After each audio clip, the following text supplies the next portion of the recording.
มาพระจัดรายการหลายคืนฟังร่วมสร้างมหาทานบารมีพระธาตุเจดีย์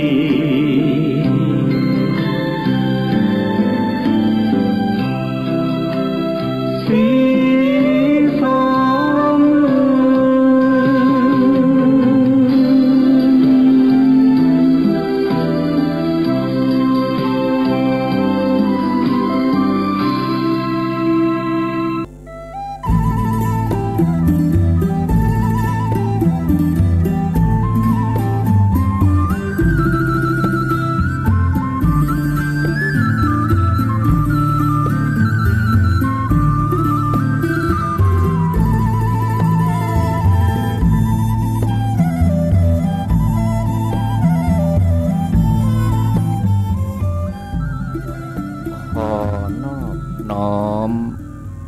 เอากุล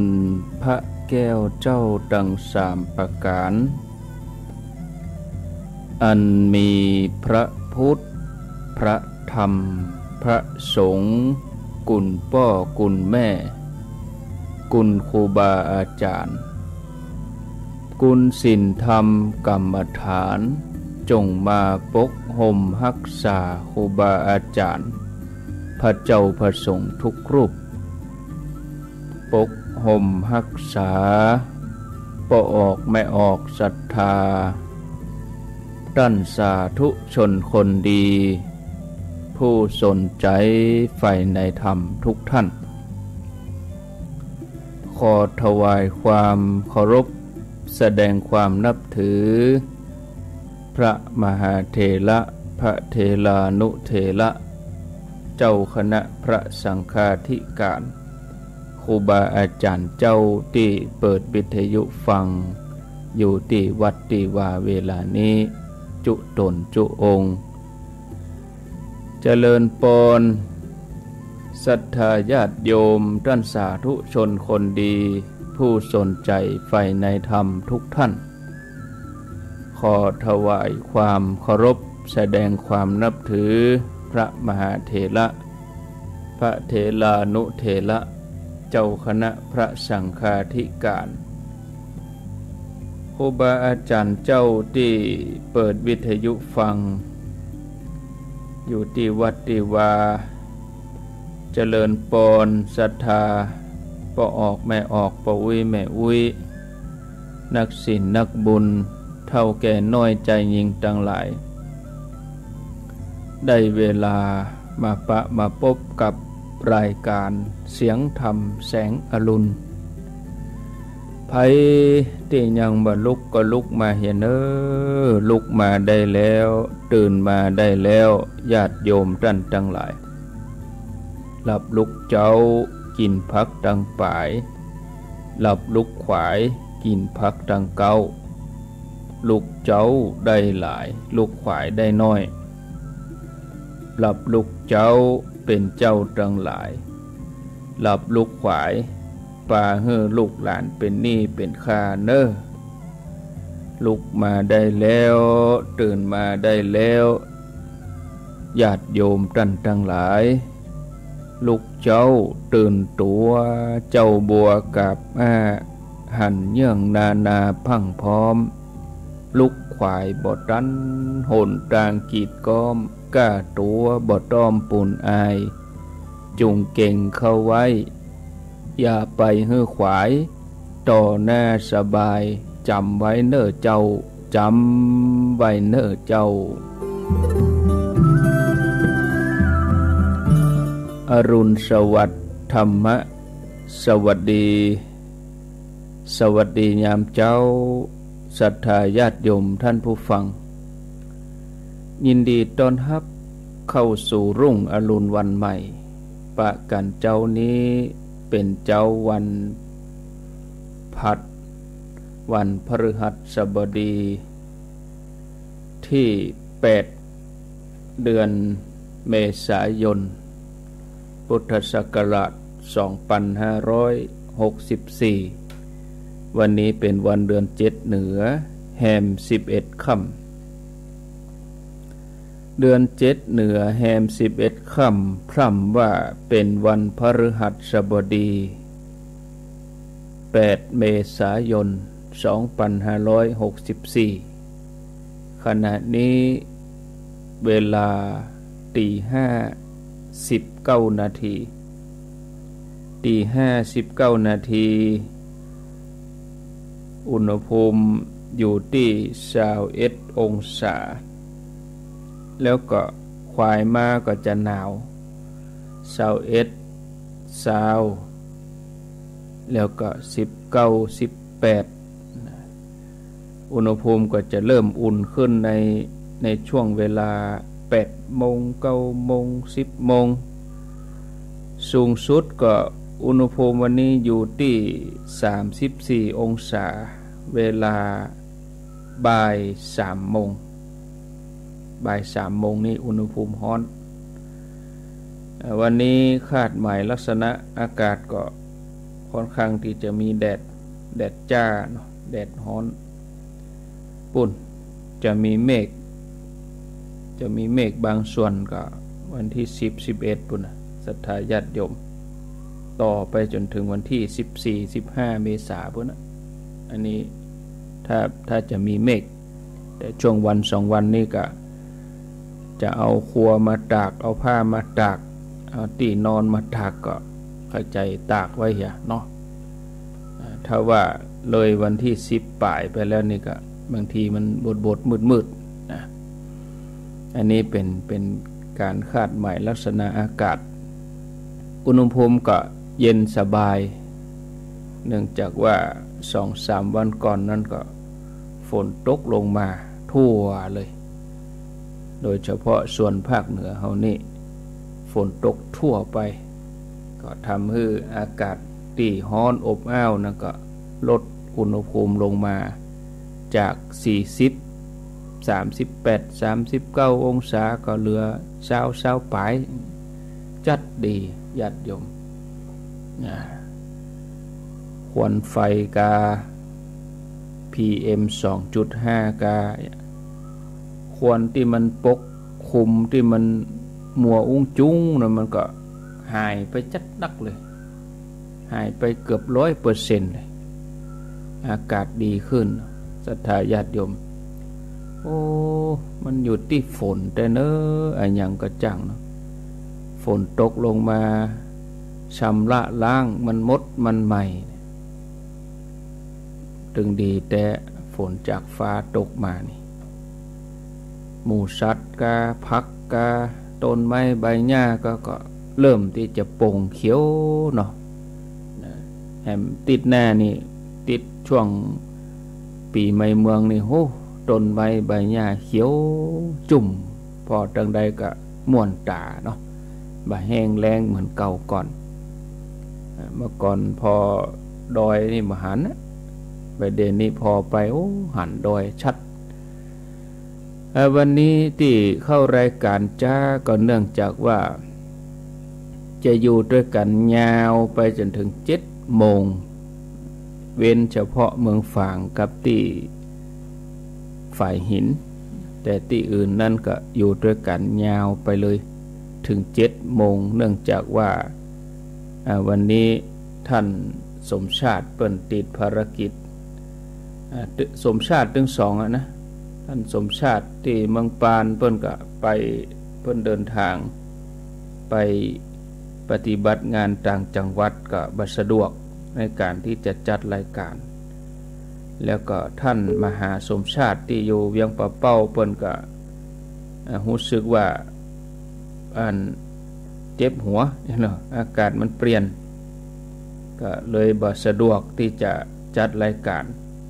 ยกเวลาถวายเวลาคือกับอาตมาภาพก็จะได้อยู่กับญาติโยมยาวไปญาติโยมที่ฟัง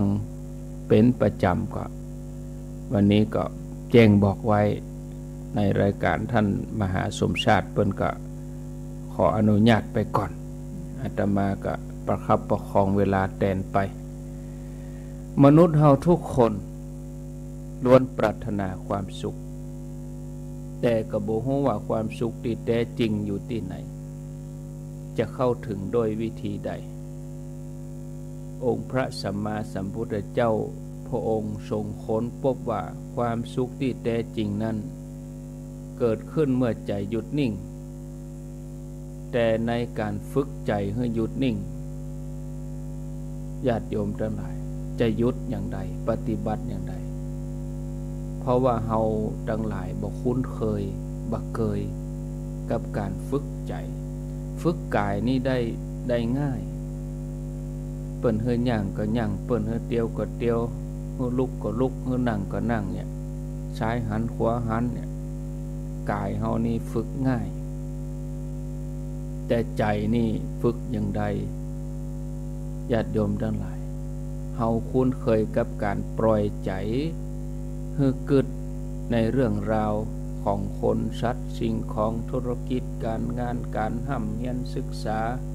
เรื่องสังคมเรื่องครอบครัวหมู่นี้เป็นต้นเฮาคุ้นเคยกับเรื่องเหล่านี้เพราะเฮาอยู่กับโลกหล่อหลอมให้เฮาใจชีวิตอยู่อย่างนี้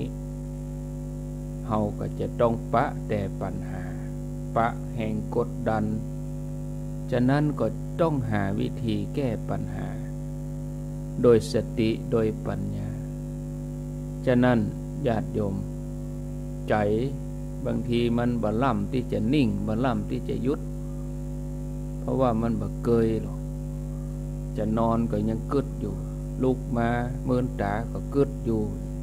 ใจเฮามันบ่เคยหยุดแต่ถ้าเฮาก้อยต้อมเอาก้อยฝึกเริ่มต้น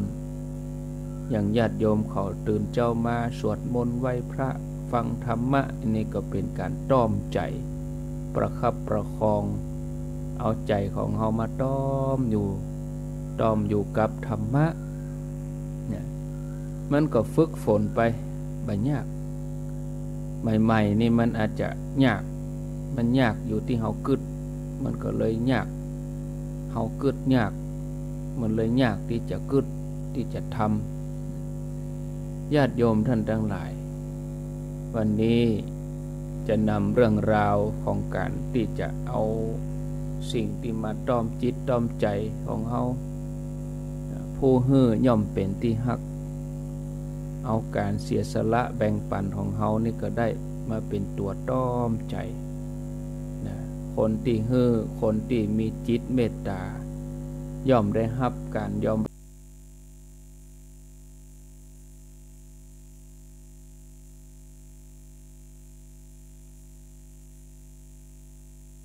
เพราะการ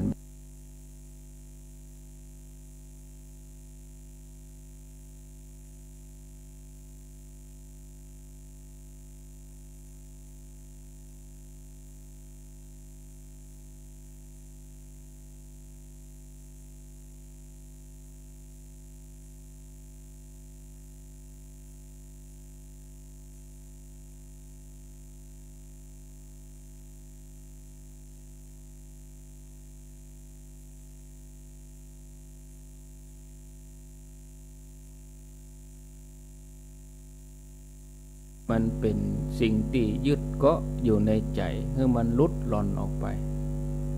เมื่อมันหลุดหล่อนออกไปแล้วความดีตั้งหลายมันก็หลั่งไหลเข้ามาแทนบุญเกิดจากการฮื้อเกิดจากการสละแบ่งปันนั่นเอาชนะความตระหนี่ได้ความตระหนี่ที่เกิดขึ้นในใจก็จะดึงดูดเอาแต่สิ่งดีๆเข้ามาในจิตในใจของเราตึงโลกิยทรัพย์ตึงอริยทรัพย์ทำให้เราสมปรารถนาในสิ่งที่เราต้องการอย่างกับเรื่องของแม่หญิงชราแม่หญิงคนเฒ่าคนหนึ่งที่ตัดสินใจเอาชนะใจตัวเองสละทรัพย์ที่หามาได้ความยากลำบากเรื่องราวเป็นอย่างใดก็ฟังกันไปดังต่อไปนี้ในสมัยหนึ่งองค์สมเด็จพระสัมมาสัมพุทธเจ้าพระองค์จำพรรษาอยู่ที่วัดพระเชตวันมหาวิหาร เมื่อออกวาสาแล้วพระองค์ก็เสด็จจาริกไปตามที่ต่างๆพร้อมกับภิกษุทั้งหลายเพื่อโปรดสัตว์ควรแก่การตรัสรู้ธรรม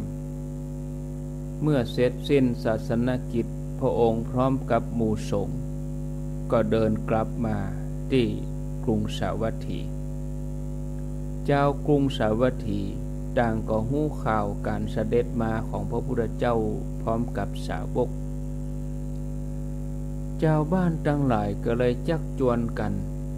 มาถวายทานเป็นอาคันตุกะทานอาคันตุกะทานนั่นก็คือการรับเลี้ยงรับถวายภัตตาหารพระสงฆ์ตามกำลังตัวเองสาธุชนบางคนบางท่านที่มีกำลังนักก็ฮับเป็นเจ้าภาพเลี้ยงพระหลายรูปบางคนมีกำลังน้อยก็ฮับไปคนในตน2 ตนเพื่อเป็นการฉลองการต้อนรับการกลับมาขององค์พระสัมมาสัมพุทธเจ้าพร้อมกับหมู่สงฆ์ในครั้งนั้นก็มีแม่อุ้ยคนหนึ่งนะญาติโยมในครั้งนั้นก็มีแม่อุ้ยคนหนึ่งนะเสียงเงียบไปกับศรัทธาญาติโยมเนาะ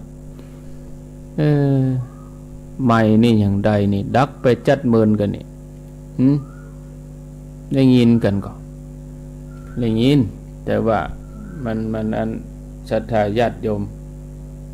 มันดับไปทึกทัดใดหมู่เดี๋ยวลองฟังว่าเราญาติโยมมันดับทึกไหนแต่กี้ฟังได้ก่อนลองโทรมาบอกสักคนนะอาตมาก็บ่ฮู้นะแต่มาพอไม่ไฟมันดับไปข้างป้ามันช็อตนี่มันดึงยุ่งนะมันลุญาติโยมทั้งหลายเป็นอุปสรรคอย่างหนึ่งไฟฟ้าดับวันนั้นไฟตกบอกกองไฟตกวันนั้นตั้งหันมาก็ไม้ตัวนี้ก็เลยมีปัญหาต้องฮอดประเดี๋ยวเจ้าก็ออกใครออกก็ออกบ่ใครออกก็บ่ออกมิกมันถ้าจะช็อตไปลองบอกเมื่อกี้มันดับไปตึงไหนจะเล่าย้อนให้ฟังอิ่มได้เนาะโอ้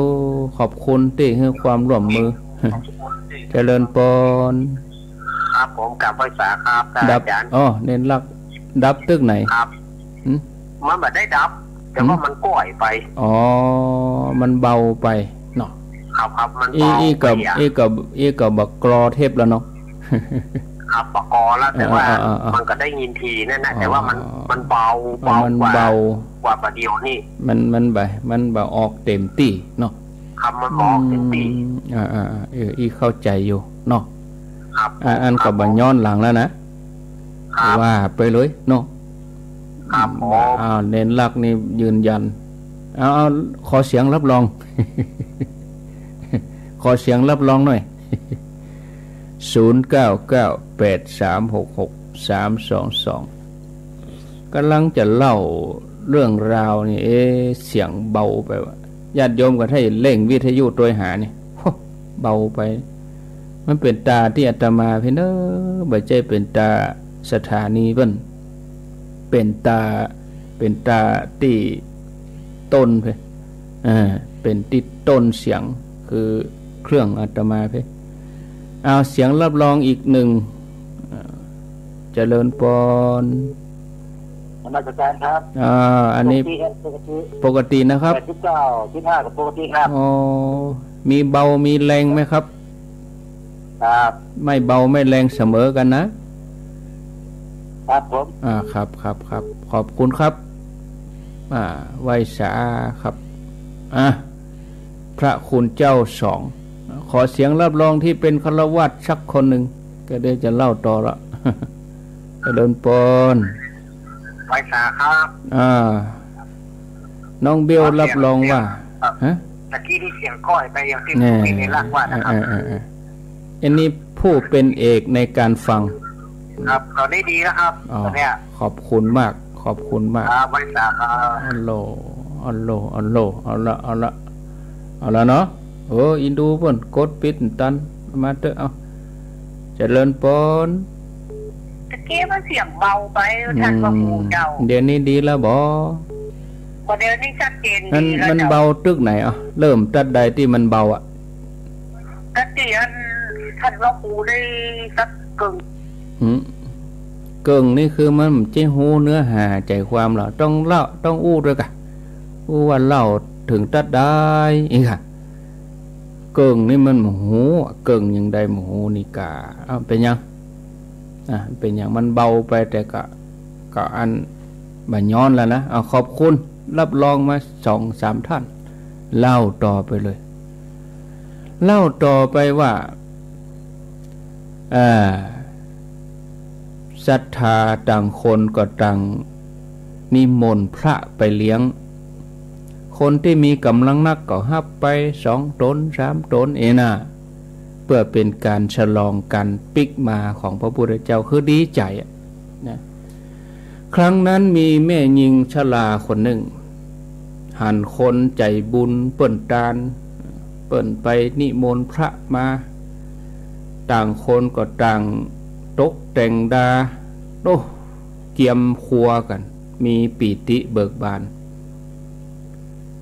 ในการที่จะรับเลี้ยงพระตัวเองก็เกิดศรัทธาขึ้นมาใครทำบุญเลี้ยงพระกับเปิ้นพ้องแต่ตัวเองนี่ก็เป็นมหาตุกตะอื่นนั่นไม่ใช่ตุกตะธรรมดาเป็นมหาตุกตะทุกแต่หาเจ้ากินเจ้าไม่ใช่หาเจ้ากินข้ามนะหาคาบนั้นกินคาบนั้นเลยบ่เหลือไปถึงคาบอื่นถ้าหาเจ้ากินข้ามนี่ยังมีเก็บอยู่หาเจ้ากินเจ้าเลยนะถึงแม้อยากจะทำบุญแต่ก็บักกล้าที่จะเอ่ยปากรับพระสักรูปหนึ่ง2 รูปหนึ่งบักกล้าก็กลัวใจตัวเก่าว่าเฮาจะยะบ่ได้เฮาจะทำบ่ได้ถ้าอย่าทำครัวกินครัวทานก็บ่มีแต่อาหารที่ไปขอเปิ้นอาหารหยาบไปขอเปิ้นมาก็แต่ละวันตัวเองก็กินอาหารที่รสชาติบ่ดีต่อใดอันนี้แล้วก็ถ้าตัวเก่าตัดสินใจทำบุญตัดสินใจฮื้อทานก็หมายถึงว่าตัวเองต้องอดอาหารมื้อนั้นไปเลยกึดไปกึดมากึดไปกึดมาโอ้กึดจัดเหมือนเนอะญาติโยมความคิด2 อย่างนี่เหมือนเขาจักขยเยอะกันตานดีตานดีฮื้อกำฮื้อไกนะจิต2 อย่างนี่มันช่วงชิงกันคือจะฮื้อหรือบ่ฮื้อดีนี่จนมีผู้ใจบุญคนทั้งหลายต่างก็ฮับพระใกล้จะหมดแล้วนะใกล้จะหมดจะเสี่ยงละคนนั้นก็ฮับไป5คนนั้นก็ฮับไป10อีกนะจนถึงวินาทีสุดท้ายแม่อุ้ยนี่ก็เลยตัดสินใจเฮาจะยอมสละเหี้ยสักมื้อหนึ่งนะทีนี้ก็ไปบอกเจ้าหน้าที่ที่เปิ้นมีหน้าที่จดชื่อไว้รับกี่ตนนี่ก็จะเอาพระไปเลี้ยงกี่ตนนี่นะโอ้เป็นบุญของแม่อุ้ยนี่แต่ญาติโยมเหลือพระตนพอดีเหลือตนสุดท้ายตนนั้นบ่ใช่ไผนะท่านผู้ฟังคือพระสารีบุตรเถระเจ้าพอดีโอ้เป็นหน้าบุญของแม่อุ้ยรู้เนาะนอกนั้นทายกทายิกานิมนต์ไปหมดแล้วก็นึกว่าพระสารีบุตรนี่คงจะมีเจ้าฟ้ามหากษัตริย์เศรษฐีคหบดีเปิ้นคงจะจองไว้แล้วเปิ้นคงนิมนต์ไปแล้วแต่ว่าแต่ละคนก็คาดว่าก็คิดว่านะก็คิดว่าพระสารีบุตรก็เลยเขินมันมีเหมือนกันเราคนเฮามันคิดว่าเอาไปเอามาได้สักคำนะก็เหลือพระสารีบุตรตนหนึ่งพอดีนอกนั้นแต่ละตนพระแต่ละองค์ก็เจ้าบ้านก็นิมนต์ไปหมดแล้วเรื่องนี้ก็ฮ้อนถึง ฮ้อนถึงพญาเจ้าเมืองฮ้อนถึงเศรษฐีคฤหบดีเพราะว่าอัครสาวกของพระพุทธเจ้าจะมารับดานคนทุกข์คนยากหมู่เศรษฐีก็ดีหมู่เจือพระวงศ์หมู่พระราชามหากษัตริย์คฤหบดีทั้งหลายก็เก่งว่าขัวกินขัวทานที่แม่อุ้ยนั้นจะทานบ่เหมาะสมกับอัครสาวกนะแต่ใจหนึ่งก็นึกอนุโมทนาเป็นบุญของแม่อุ้ยแม่อุ้ยมหาตุกตะนี่ก็ตัดสินใจเป็นนาบุญของเฮาแต่รู้เฮาจะยอมอดอาหารมื้อนี้ก่อนวันเดียวบ่ได้วันพวกเฮาถึงได้กินอันนี้ญาติโยมทั้งหลายฮือทานโดยชนิดที่ว่าเอาชีวิตเป็นเดิมพันแต่พระเจ้าประเสนที่โกศลพระองค์ทรงทราบว่าพระสารีบุตรเป็นพระธรรมเสนาบดีเนี่ยหับทานจากแม่อุ้ยคนทุกข์ยากคนนี้จงรับเครื่องสักการะของคนยากทั้งหลายนี่เนาะพระสารีบุตรเปิ้นจะไปฉันอาหารที่บ้านแม่อุ้ยนี่กำนั่นพญาเจ้าเมืองพระเจ้าประเสนที่โกศลก็เลยสั่งให้ทหารนะเอาภาชนะใส่อาหารอย่างดีเลยเต็มถาดเต็มหม้อเต็มไหพร้อมผ้าเนื้อดีแล้วก็พระราชทานทรัพย์ 1,000 ตำลึงให้กับแม่อุ้ยคนนี้โดยพระเจ้าประเสนที่โกศลใครห่วมบุญด้วยเนอะนี่นะใครห่วมบุญด้วยอุ้ย พระองค์มีพระบัญชาสั่งการลงไปเมื่อแม่อุ้ยคนนี้ได้ถวายทานภัตตาหารบิณฑบาตแก่ท่านสารีบุตรเถระเจ้าแล้วเนี่ยก็ควรที่จะนุ่งห่มผ้าใหม่เพื่อเป็นการเคารพในการทานเนาะแล้วก็อนุญาตให้จับจ่ายใจทรัพย์นั้นจะใจตัวใดตามใจอย่าพญาเจ้าเมืองเปิ้นสั่งการลงมาตามใจเนอะทำได้ตามใจพระราชทานให้ 1,000 ตำลึงบ่เพียงเท่านั้นนะญาติโยมอนาถปิณฑิกะเศรษฐีก็ดีนะจุลอนาถหรือว่าแม่นางมหาอุบาสิกาวิสาขาก็ใครได้บุญกับแม่อุ้ยนี่นะก็ต่างก็ส่งครัวกินครัวทานมาให้แม่อุ้ยนี่แหมคนละปันตำลึงดอกปะโถอาหารนี่โตยายตั้งแต่ปากผถูบ้านไปถึงหัวคันไดบุญญาติโยมทั้งหลายเอาส่งไปให้แม่อุ้ยก็ยังมีเศรษฐีประจำเมืองตระกูลอื่นๆนั้นที่มีศรัทธาในเจตนาดีของแม่อุ้ยเนี่ยต่างก็ห่วมกันหอมแหมวะปากันส่งทรัพย์มาคนละ100-200 ตำลึงรวบรวมแล้วเนี่ยได้เป็นหมื่นเป็นแสนตำลึงปุ่นแน่ในที่สุดแม่อุ้ยนี่ก็ได้ทานเข้าอย่างดีอาหารข้าวหวานที่ประณีตรวมไปจนถึงของเกี้ยวของฉันถวายแด่ท่านสารีบุตรด้วยความดีอกดีใจมีความเลื่อมใสศรัทธาในมหาทานของตัวเองหลังจากที่ท่านสารีบุตรเถระเจ้าท่านได้ฉันภัตตาหารแล้วท่านก็ได้อนุโมทนากับแม่อุ้ยคนนี้นะอนุโมทนาเพียงประโยคสั้นๆแต่ว่าเหมือนน้ำฝนที่มาฉโลมใจย่าเฮแม่อุ้ยนี่สามารถบรรลุถึงโสดาบันได้ญาติโยมเป็นอริยบุคคลชั้นต้นโสดาบัน การตัดใจถวายทานครั้งนั้นก็ทำให้แม่อุ้ยสมหวังบ่ต้องไปรอถึงจัดหน้าบ่ต้องไปรอให้ละสังขารหันเลยหันเป็นปัจจุบันเลยถึงโลกิยทรัพย์ถึงอริยทรัพย์เนี่ยท่านผู้ฟังเข้าถึงความเป็นอริยเจ้าถึงแม้จะปีกมาเกิดแถมก็บ่เกิน7 ชาตินะไปนิพพานเลย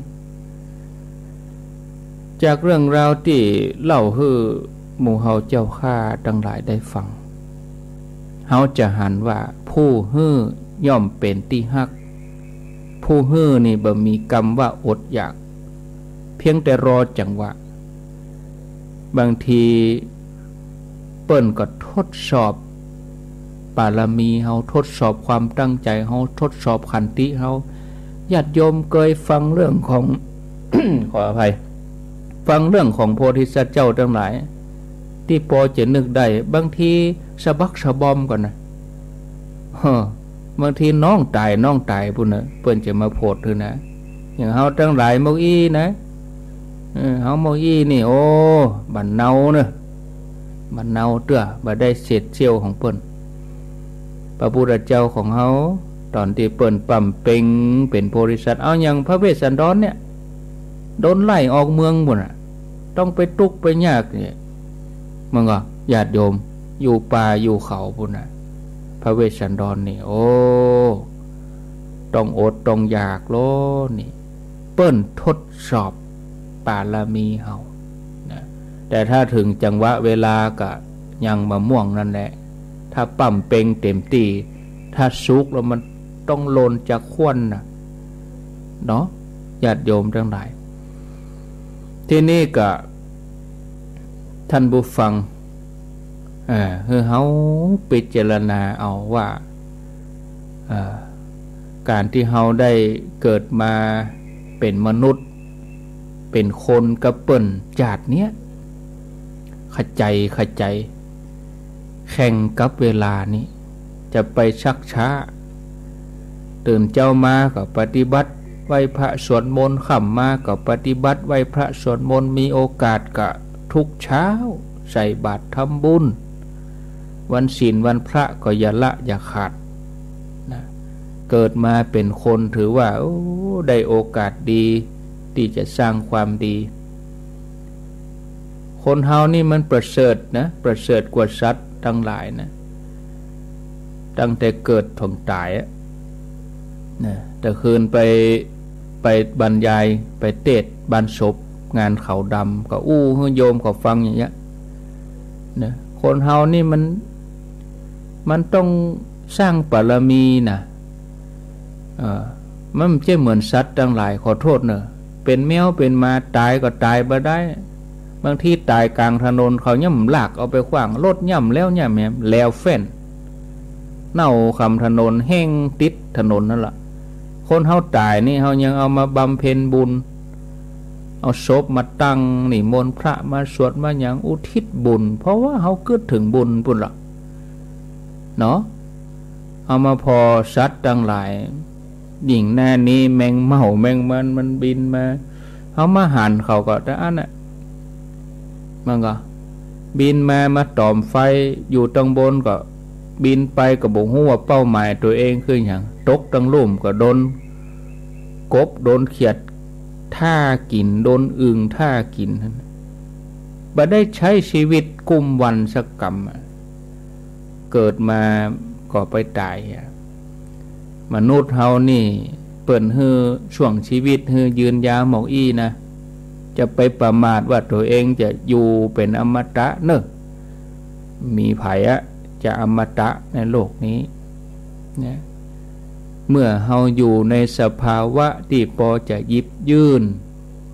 พอที่จะฮื้อพอที่จะแบ่งปันก็บ่ควรที่จะไปลังเลให้มันผิดหลักของบัณฑิตนักปราชญ์อย่างน้อยเฮาก็ทำตามที่พ่อแม่เฮาได้สั่งสอนมาท่านผู้ฟังเฮาทั้งหลายสามารถฮื้อกันได้ฮื้อตั้งแต่รอยยิ้มฮื้อความจริงใจฮื้อกำลังใจฮื้อความปรารถนาดีจ ช่วยเหลือเกื้อกูลกันยามทุกข์ยามยากแล้วก็ให้โอกาสในการทำความดีให้กำลังใจนะให้ได้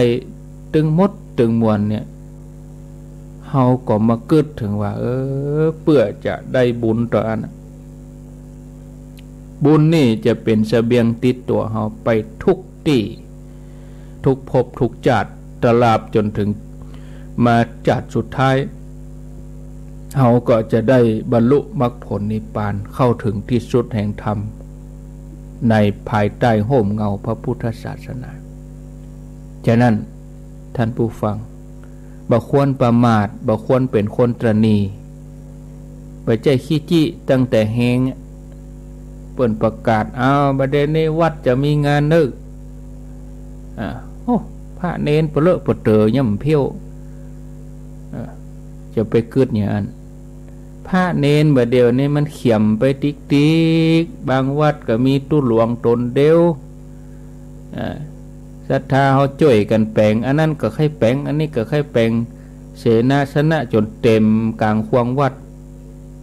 เพี้ยวแบบเป๊ะกล้าบ้านญาติโยมหลังเดียวญาติโยมเพี้ยวเป็นเกิงวันแล้วอันนี้วัดมีกี่ให้กุฏิวิหารโบสถศาลาอันนั้นอันนี้เปเลอะเปเตออย่าไปจิบ่าจิแหงงานสาธารณะหงห่ำหงเฮียนช่วยกันจะไปเป็นคนตระหนี่ตายไปมันจะได้เอาไปตุยมีแต่ความดีทั้งนั้นเนี่ยศรัทธาญาติโยมนะแล้วเขาจะไปเกิดไปหวังนะจะไปเกิดไปหวังว่าเขาเฮ้อแล้วเขาเกิดมาเขาจะได้มั่งมีบัตรเกิดเขาเอาปัจจุบันนี้ที่เขาหันนี้นะมาเดี๋ยวนี้สังคมเปลี่ยนแปลงไปนักญาติโยมคนส่วนใหญ่ก็เลยมีความเชื่อว่าการจะประกอบกิจการหรือว่าทำงานอันใดให้เกิดความสำเร็จนั้นบางทีขึ้นอยู่กับดวงเนี่ยขึ้นอยู่กับโชคชะตาถ้าไผ่ดวงดีก็ประกอบการงานนั่นเจริญรุ่งเรืองเนาะในทางกลับกันถ้าดวงบ่ดีจะยุบจะกรรมจะทำอะไรอย่างสิ่งใดก็บ่สำเร็จ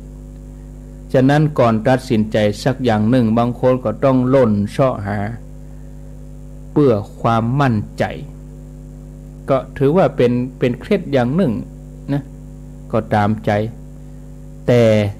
ที่แท้จริงแล้วดวงที่เราควรดูแลเอาใจใส่ไปใจดวงดาวไปใจลายมือท่านผู้ฟังอันนั้นคือดวงบุญที่อยู่ในตัวเรานี่ทุกคนเราสำรวจเนาะจะไปมัวเสียเวลาไปเสาะหาสิ่งที่บ่ใจสารณะปิกมาพอตัวเองว่าตัวเองทำอะไรอย่างอยู่ปฏิบัติอะไรอย่างอยู่หูได้ด้วยตัวเองนะญาติโยมมีพุทธดำรัสปรากฏในสูตรหนึ่งชื่อว่าดานะสูตรความว่าเมื่อจิตเลื่อมใสแล้วทักษิณาจารในพระตถาคตผู้สัมมาสัมพุทธเจ้าแล้วในสาวกของพระองค์ชื่อว่ามีผลน้อยย่อมบ่มีอันนี้ส่งการสละแบ่งปันอันนี้ส่งการให้ทานนั้นจะส่งผลให้เฮาเรื่องนี้มีความละเอียดอ่อนนะแต่ถึงอย่างใดพระพุทธเจ้าพระองค์เพิ่นก็มีพระมหากรุณาแจกแจงเรื่องการให้ทานได้ถูกลักถูกวิชาได้ละเอียดเป็นสิ่งที่เราควรจะเอามาศึกษาพิจารณาเพราะเรามีเวลาอยู่ในโลกนี้บ่เมินเกิดว่าเราอยู่มากี่ปีแล้วเราจะเหลือแห่งกี่ปีจากวันเป็นเดือนจากเดือนเป็นปีแวบกำเดียวปุ๊บปั๊บกำเดียวเนี่ยแห่งเมินเราจะต้องละจากโลกนี้ไปแล้วมีเวลาเหลืออยู่น้อยไปตึงวัน ก็ควรจำเป็นที่เราจะต้องรู้จักการปฏิบัติตัวเองช่วงชิงแข่งขันกับเวลาที่แสนสั้นแล้วก็ทำช่วงเวลาปัจจุบันนั้นให้มีคุณค่าอย่างที่สุดเดี๋ยวไปฟังตอน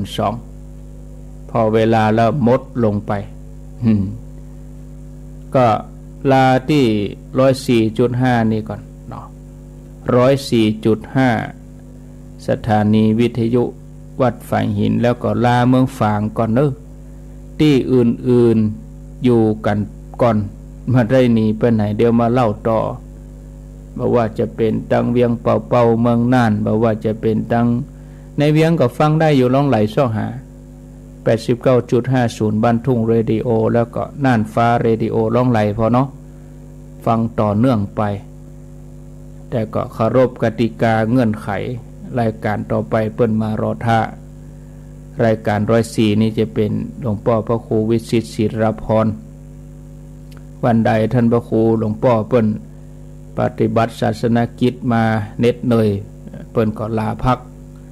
เปิ้นก็นำสัญญาณที่นี่ออกต่อเนื่องให้ญาติโยมได้ฟังแต้นกันไปก็แต้นกันมาเนี่ยสเตอาตมาบะมีผู้จัดหรือว่าอาตมาติดภาระก็เอาสัญญาณที่104ช่วงเวลา 6 โมงนี้ออกอากาศไปให้ญาติโยมได้ฟังนะอันนี้ก็ไล่หากันไปไล่หากันมาเนาะเอาเนาะย่างตัวอีกก่อนฟังรายนี้ไปไหนเตี้ยนเด้อรอใจสักกำหนึ่งประมาณ5 นาทีกำเดียวปิกมาปะกันเจริญพร